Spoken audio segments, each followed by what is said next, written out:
5 gel douche au koki ko salela si vous avez besoin au tela batu balela ko tela batu balinga ko salela biloko au telisa. Alors je vous propose 5 gel douche à utiliser pour éclaircir la peau. À tout à l'heure. Voilà, en tout cas, c'est un grand plaisir de partager la bino. Les lots, ils ont un autre jour. Hein? En tout cas, voilà, et ça va toujours bien. Et que abonné à Sikaba Koti na famille. En tout cas, soyez les bienvenus. Totombe bino boye ibolamu na Coloris Club 84. Alors. Oh non, non, le gel douche, pour na salela, pour savoir mbimelinga et sous-souté, ou bien savon, ils ont ça, gel douche, ni na ko associé avec mes produits hydratants ou éclaircissants. Alors, je te propose 5 gels douche. Oh, kokiko salela, pour on a besoin au thé là. Alors, premier gel douche nabiso, eza gel douche, il y a Clinique Secret. Clinique Secret. Clinique Secret et un gel douche mot clarifiant et exfoliant. Ce qu'on sait la Clinique Secret, vous êtes obligé de de Luca gommage parce que gel douche et ça exfolie la peau donc et longo la kaba peau morte nyos o ebo tamakasika. Et longo la kango po ozala et faciliter le renouvellement cellulaire donc ba peau morte nyos o evanda kao ba couche o ba salité. Nyonsoana gel douche ya Clinique Secrète et longola kango sans problème ou Clinique Secrète. Alors dans le bac eza clarifiant oui et peut permettre au telisa pour nayo oko ça lango pe pendant la journée pour na bato balingaka ko tela mais ce ko ebo selon pendant la journée il faut toujours que ça la ba produit oeza hydratant. Oui, tu peux utiliser ça tina elongi. Mais ce qu'on dit que ça aux peau sensible, pour moi que ça canaba rougeur, pour moi que ça canaba bouton, il faut qu'on évite à cause les langues elongi. Il faut aussi les langues uniquement nanzoto kaka nanzoto. Donc les elongi kende luka produit aux approprié pour na et permettre yo au sala bien. Alors deuxième gel douche nabiso eza gel douche ya jaune d'œuf. Oui, bah tu veux bah jaune d'œuf. Jaune d'œuf et zalaka bien gel douche parce que ezalaka clarifiant et traitant. So dans le bit traitant ezanini et traitant kabato net so ozana ba makwanza, ozana mamukusa, ozana sensibilité. Ozana ba mo ba peau ezaka peau terne. So ko c'est la gel douche il y a jaune d'œuf et ko permettre yo et bongisa yo le posoana. Yangwana ezalaka traitant et clarifiant. Eza base, il y a maki et d'autres ingrédients. Alors, ezalaka 2 modèles. On a l'exabino eza traitant et exfoliant. On se limite là. Et sous on a la bino on est beaucoup mona ezalaka éclaircissant et gommant. Donc c'est deux choses différentes. O eza clarifiant. Il y a on a bino lelo jaune d'œuf one. Alors troisième jaune d'œuf nabiso eza Cybelle. Cybelle o ezalaka nourrissant, anti-tache, gommant, clarifiant. Donc sans un bas de tache, au coco c'est la Cybelle o. Soko ozana chance et kolongolo ba tache na wana. Batumsu pe bazana ba tache nduta, batumsu bazana ba tache makwanza, batumsu bazana ba tache ba bouton.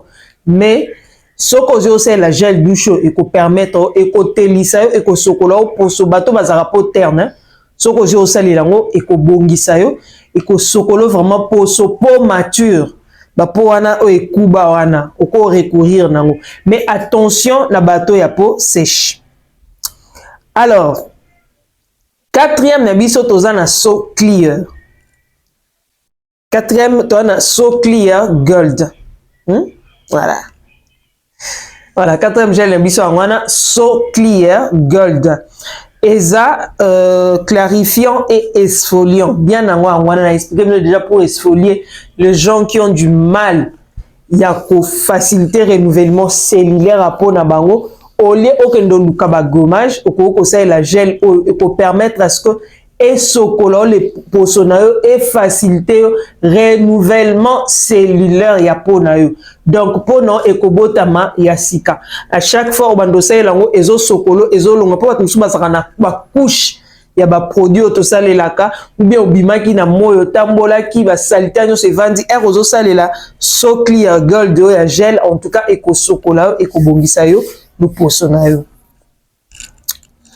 Alors pour finir tozana radiance. Radiance ezalaka éclaircissant et exfoliant. Radiance au bomonieux. Ba comment appelle blanchisseur likolo. Oui, ezalaka pe gamme. En tout cas, ezalaka éclaircissant, ezalaka makasi. Eza vraiment gel douche moko ya makasi. Gel douche okoko selonga ya pamba bongo, ozui oluki lotion homo hydratante ozo salela. Gel douche. Attention pour na bateau baza na peau sèche. Bateau baza peau sensible. Bateau baza na ba rougeur na elongi. Bateau baza na ba bouton. Bateau baza exposé à tout le problème. En tout cas, faites attention avec tous ces 5 gels na la kisi pour eza adapté na ba visage na bino. Pour les corps oko utiliser, mais na elongi non. Pour les corps oko utiliser. Et puis pour atténuer ça, il faut toujours bo lukaka ba vitamine E, ba gélule wana ya vitamine E. Et qu'on permettre à ce que et adoucir acidité à gel na yo et adoucir. Surtout bato bazaka peau mature, peau o ekola. Ce qu'on sale là, c'est mieux ozoa oyo ya radiance parce que ezaraka makasi. Au peau mature, ce que ekoli renouvellement cellulaire ezaraka passe. Renouvellement cellulaire ezaraka passe parce que tu perdras ba ingrédients naturels déjà autozanango na nzoto. Donc comme tu perdras ngo, c'est mieux il y a qu'on recourir na ba produits artificiels. Donc ce qu'on sait la radiance ekozala bien. Mais na bandeli sous attention na peau sensible, peau du visage on ezaka sensible na attention. Donc ce qu'on besoin peau du visage sensible bon mieux vaut oluka lotion moko et plutôt gel douche moko o eza mieux par rapport à peau. On accepte ne pas gel douche et belé et puis je vais mettre les liens au coquille ko salé là.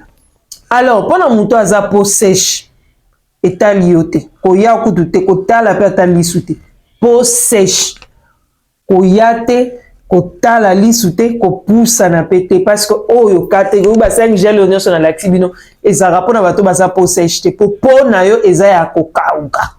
Donc, le quoi pour nous, ils ont déjà ya kokauka. Inutile au cas où sango lisusu. Attention à ba gel. Donc, ce qu'on veut za peau sèche, luka produit monsieur sel là bas produit ba gel na laxi ezaka makasi. Ce qu'on za peau sèche, oyo etaliote na bande lisusu oyo etaliote. Ato za na souci ya otelandeni.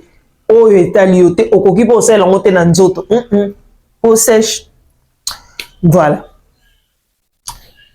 Alors, ba gel P, pour nabi ke bino bo koma na molimo ya chokoti pa bana bino. Ezate pona bana. Ba gel oyo à partir ya 30 ans tiozo mata, ça peut passer par rapport à ba âge ezamuki parce que ezama kasi par rapport à pona yo. Mutu mususa ko mona era osalela ngo peut-être ba bouton ebimé sous ebele. Mutumso amona rasela ngo akomu koyoka mukusa parce que au rendre pona o sensible pona ezaki sensible te yozo rendre ngo sensible. Pourquoi? Parce que au salé ba produit oyo eza makasi. Alors il faut faire attention par rapport à ça. Mutumso na isibino au salé là au mona ba graisse ekomi ebele. Il faut éviter ya ko salé lango na elongi. So poza kana ba rougeur, il faut éviter. Ce que au salé ba produit oyo pendant la journée, il faut toujours hydrater son corps et puis kobosa na crème anti-solaire na ote. Oza soit na vitamine C ou bien lotion tonique na yo sans alcool. Kobosa na biloko na sote yango eko permettre et protéger peau contre le soleil parce que erozo sale lango na isi biloko neto eza exfoliant, ça exfolie la peau. Ko exfolier po elobaka nini ko fongola ba madusu oyo ya po na salité ebima yangwana ko exfolier po. Alors il faut faire très attention par rapport à ça. OK? Voilà. N'oubliez pas de vous abonner. de partager et de liker. Les questions, laissez ça en commentaire.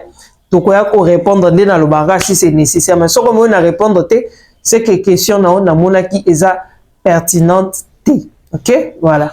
À bientôt.